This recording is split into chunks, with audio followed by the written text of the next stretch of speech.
Las señales auditivas y en concreto la voz humana está formada por distintas componentes frecuenciales. Está formada por frecuencias a baja, media y alta frecuencia. Las oscilaciones a baja frecuencia, también llamadas como oscilaciones delta, representan la prosodía y es lo que nos hace diferenciar, por ejemplo, entre vamos a tomar un café o vamos a tomar un café. Cuando ya vamos a frecuencias más altas, por ejemplo a la banda de 10-20 hercios, estamos hablando más de información silábica. Y cuando ya nos vamos digamos, al máximo, que sería ya la banda gamma, es importante para diferenciar la información fonológica. Ya nos estamos yendo a ventanas temporales mucho más cortas que la prosodía, porque ya necesitamos diferenciar a nivel de sílabas y luego a nivel ya de letras individuales. ¿Vale? Toda esta información prosódica oscila a distintas frecuencias y digamos como que nuestra corteza auditiva hace un tuning, se sincroniza a las distintas oscilaciones de la señal auditiva, pero diferentemente dependiendo del hemisferio.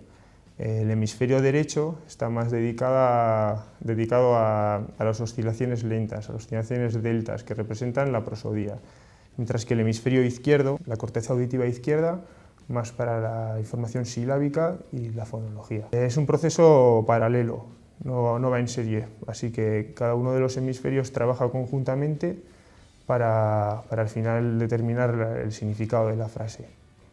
Siempre en distintas ventanas más largas en el caso del hemisferio derecho, ventanas más cortas en el caso del hemisferio izquierdo.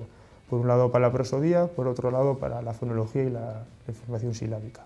Esa sensibilidad de las distintas frecuencias se desarrolla a lo largo de los primeros años de vida.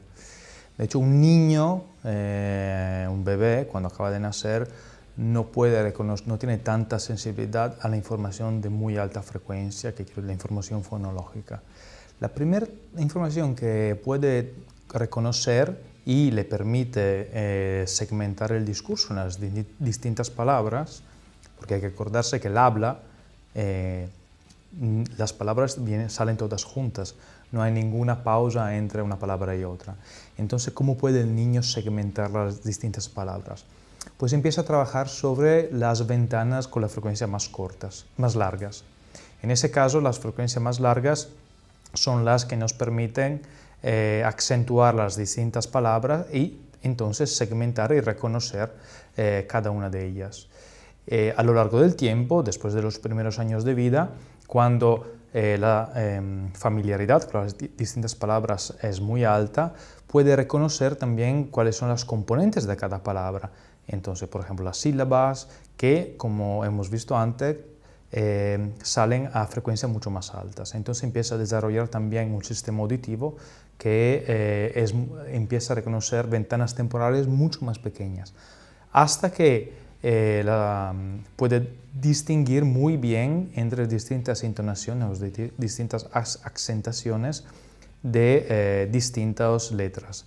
Y esa es información que está a las frecuencias, información fonológica que está a las frecuencias más altas. Hay que reconocer que a mayor es la sensibilidad a las altas frecuencias, menor es la sensibilidad a las bajas frecuencias.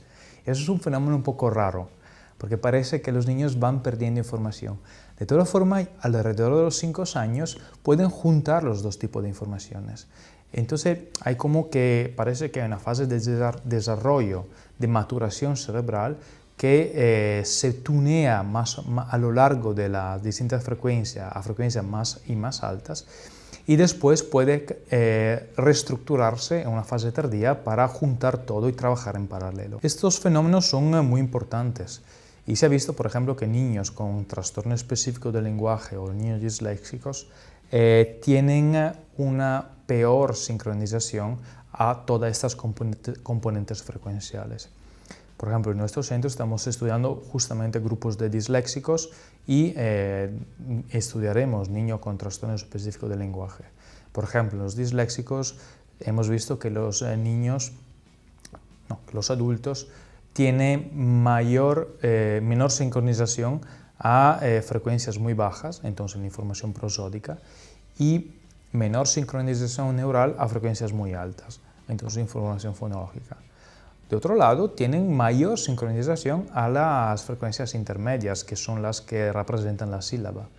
Y eso es un fenómeno muy interesante, porque parece que esto limita un poco el desarrollo después de la lectura y, por ejemplo, determina una dificultad en reconocer, por un lado, palabras y, por otro lado, letras cuando están escritas. Este tipo de análisis es muy importante porque lo que estamos intentando estudiar ahora es el desarrollo de esa sensibilidad. Porque, por ejemplo, sería muy importante definir cuándo un niño, antes de empezar a aprender a leer, está a riesgo de ser disléxicos y poder entonces desarrollar estrategias de aprendizajes que están más enfocadas en su trastorno. Por esa razón ahora estamos haciendo estudios con los niños para determinar mejor cómo es el desarrollo de esta sensibilidad.